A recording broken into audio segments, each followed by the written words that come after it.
muling palakasin ang kamalayan sa pangangalaga ng kalikasan at pagtugon sa hamon ng pagbabago ng klima. Matagumpay na isinagawa ang tree planting activity sa Malabolong, Zamboanga City. Ang aktibidad ay may temang Islamic Climate Change Summit, Leadership Through Faith and Action for a Resilient Muslim Community. Ito ay pinangunahan ng National Commission on Muslims Filipinos or NCMF Zamboanga sa ilalim ng pamumuno ni Ma'am Roaisa S. Matulo Mukaram, Regional Director ng NCMF Zamboanga, katuwang ang Philippine Marines, Marine Battalion Landing Team 1, Regional Police Community Affairs and Development Unit 9, Salaang Police Center Western Mindanao Field Unit at iba't iba pang ahensya ng pamahalaan, mga organisasyong sibiko at mga miyembro ng Muslim community na sama-samang nagtanim ng mga punong kahoy bilang simbolo ng pananampalataya at pagkakaisa para sa mas ligtas at mas luntiang kapaligiran. Ma'am, good morning po. I am Patrolwoman Joyce Pangong from RP Kadunay.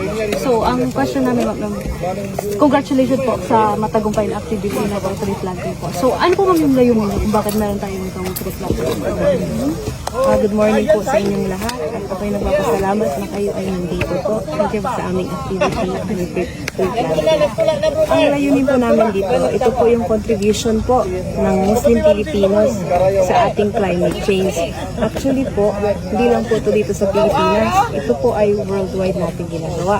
Kaya lang po, dito sa Pilipinas, ang agency na nag-aandit sa Muslim Filipinos kami po. Thank you so much, ma'am. Thank you din po, ma'am. Binigyang diin ng mga tagapagsalita na ang pagtatanim ng puno ay hindi lamang isang simpleng aktibidad, kundi isang konkretong hakbang laban sa epekto ng climate change. Ano pong masasabi sa matagumpay na activity natin ngayon? Before we start, nais ko lang po magpakilala ay Second Lieutenant Orozco, Philippine Marines, the Civil Military Operations Officer of MBLT1. And I think it's a good way of collaborating with fellow interagencies such as the Philippine National Police, as well as our stakeholders from the National Commission on Muslim Filipinos to protect the environment, at the same time enhance the collaboration of our forces. And I believe it is our way of sharing our commitment for the development, not only in maintaining the peace and security in Zamboanga City, but at the same time maintaining and securing the environmental factors here in the city of Zamboanga. Thank you po, sir.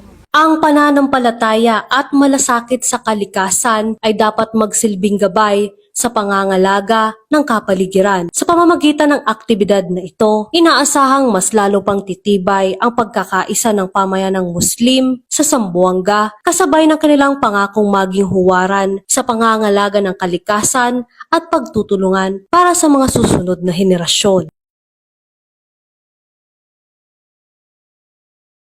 Mula dito sa Barangay Bolong, Zamboanga City, ako ang inyong PNN correspondent, Patrolwoman Joyce Franco, alagad ng batas, tagataguyod ng balitang pulis.